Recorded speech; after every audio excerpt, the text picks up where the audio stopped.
We travelled around Australia for over 2 years.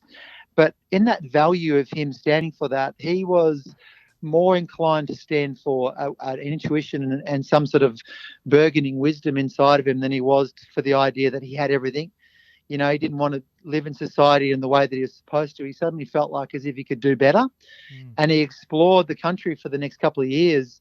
And I grew up in places, right, a lot around the northern states, and a lot of time in Northern Territory and Queensland and Western Australia. I tell a lot of people that we would pull over on the side of the road in the middle of nowhere, 1971 I'm talking about, and he would take my sister and I for a walk off into the bush while my mum was cooking dinner, and that could be a bit of beef or a bit of fish that we caught or a bit of rabbit, and so literally she'd be cooking dinner and we'd actually be taken off on this journey, and we cottoned onto it pretty early that Dad would take us for a 40-minute walk, and then he'd say to us, okay, after we changed direction multiple times, he'd say, okay, which way's the caravan? Take me back. Wow.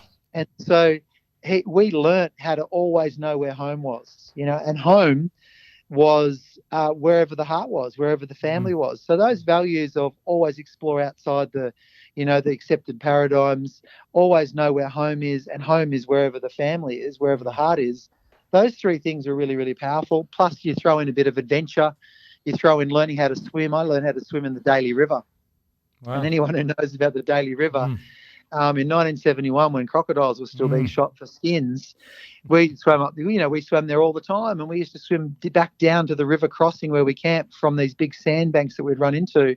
And the last time we left there in 1971, we received a message further down the track from our friends in Darwin saying, "You won't believe it. They caught a 15-foot crocodile sitting up on top of that sand dune." And so I always feel that I've basically turned into a fast swimmer because something inside of me felt that I wasn't going to be at the back of the pack, even though I was a 4-year-old at that stage.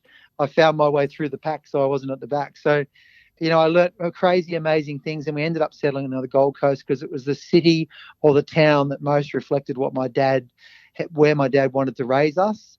It had opportunities. It was like a city, but it was really a town. It was close to the ocean, close to the hinterland and everything else. And I've been here ever since.